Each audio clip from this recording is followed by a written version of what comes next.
তখনও আমি জানতে পারি নাই আমার বাবার শরীরে তো এত আঘাত ছিল। আমি ওর বাসার মুখটা শরীরটা দেখে পিঠে শুধু হাত বলে গেলাম যে বাবা তোর মুখ চোখের শরীর এরকম কেন? তখন বাবা ও করে উঠছে, আমি কি ব্যাপার ও করে উঠলো কেন? তখন আমি নিজের হাতে শাড়ার বুদাম খুলে দেখি আমার বাবার ডান হাতে সরাগুলির রক্ত নিয়ে এগুলো দুই পায়ের ভিতরে। বাবা চোখের পানি হালাইতে আমার যে আম্মু কিছু না, আমার মা বোন সবার মাই বোনে তো আছে, তা বললে তো আমাদের পিছে পা বাড়ালে হবে না। এরকম বলতেছে বাবা তুমি তো আর ছাত্র না। বললাম আম্মু ছাত্র না হয়েছে তাতে কি হয়েছে? জানেন অনেক ছাত্র বাহিনীর দিকে অনেক কথা আর অনেকেই আমাকে বললো। কিছুক্ষণ পরে তাকে আমি অনেক বুঝাইতেছিলাম আন্দোলনের শরীর থেকেই যেত, সেটা আসলে আমি জানতে পারিনি।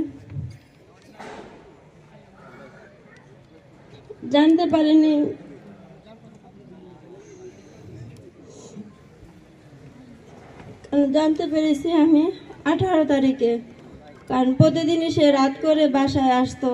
যখন আমরা খাবার খেতাম একসঙ্গেই খাবার খেতাম, ওকে প্রায় ফোন দিতাম, রাকিব বাবা কোথায় আছো? বলতো আম্মু এই তো নিচে আসি, আপনি খেয়ে আমার ভাত বাইরে রাখেন। বলতাম যে না তাড়াতাড়ি বাসায় আসো একসঙ্গে খাবো।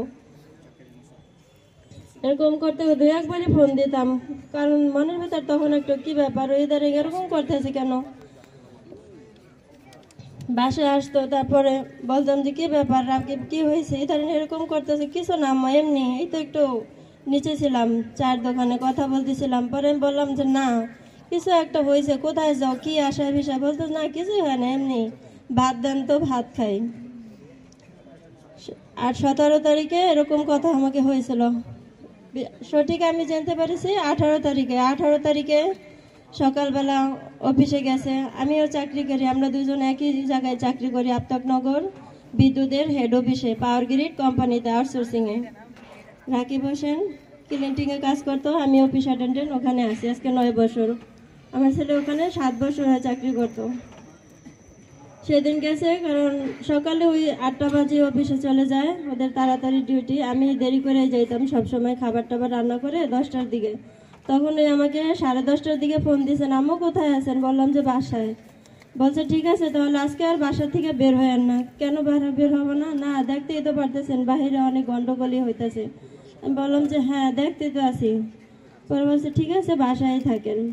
এরকম বারে বারে আমাকে ফোন দিতে আসি করতেছে। তো আমার ছোটো মেয়েটা মাদ্রাসায় পড়ে, ও সেদিন বাসায় আসতে পারে নাই গন্ডগোলে, মাদ্রাসা থেকে বারে বারে ফোন দিতেছিল, অফিসেই ছিল। তো লাঞ্চের টাইমে সবসময় বাসায় আসে, সেদিনও আসে না। তো অফিস থেকে ওর সুপারভাইজার আমাকে ফোন দিল যে আপা রাকিব তো অফিস থেকে আজকে সকালবেলা বের হয়ে গেছে। আমি বাসায় তো আসে নাই। পরে বল বাসায় আসে না, অফিসেও আজকে অনেক দূরও তো কাজ করছে আর করছে, কোথাও কি যাওয়ার কথা?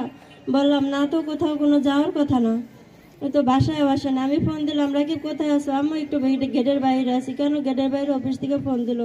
বলে ঠিক আছে আমি যাইতেছি। বলার পরে অফিসে গেছে, যাওয়ার পরে বিকালে বাসায় আসছে 3:30টার দিকে। বাসায় এসে আমার বললো আমার ঘরে তাড়াতাড়ি ভাত, অনেক তাড়াহুড়া ওর ভিতরে দেখলাম। তারপর আমি একটু ভাত দিলাম, ফোন আসলো কয়েকটা যে হ্যাঁ ভাই তোমরা সবাই একত্রে জড়ো, আমি আসতেছি কটা ভাত খেয়ে।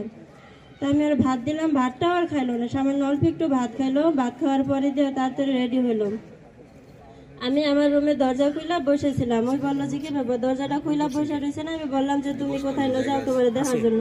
আমার বললো এটা একটু কথা হলো, সেটা বললো ওই সিঁড়ি থেকে আবার দরজাটা টান দিয়ে বেরো। তখন আমি বললাম যে রাকিব কোথায় যাইতেছো বাবা? বলতেছে এই তো একটু নিচে, যাস না। তারপর ওই বারে বারে চলে যেতে আমার কথা, আপনি কিন্তু ছাদেও যায় না, ঘরের ভিতরেই থাকেন। এটা বললো ওই দূরে তো চলে গেছে। এটা যাওয়ার পরে তারপরে তো রাত্রে এরকম 7:30টার দিকে আমার মেয়ের জামাই বসুন্ধরায় কাজে গিয়েছিল, ওইখান থেকেও ফোন দিয়েছিল যে আম্মু রাকিব ভাই তো এরকম গন্ডগোলের ভিতরে গেছে, কোথায় আছে? আফতাবনগর গেটে। পরে যে বলতেছে ঠিক আছে আপনি টেনশন করেন না, আমি ওরে নিয়ে বাসায় আসতেছি। তো আমার মেয়ের জামাই সরাসরি ওখান থেকে এসে ওকে 7:30টার দিকে বাসায় নিয়ে আসছে, তাও আসতে চায় না। আসার পরে বাসায় উপরে উঠছে, ওর চেহারা শরীর অনেক বিকট অবস্থা ছিল। তা আমি দেখে আমার বুকটার ভিতরে অনেক একটা কেমন কষ্ট ভাব হইলো। ওর মুখের দিকে তাকে যে কি ব্যাপার তোমার এখন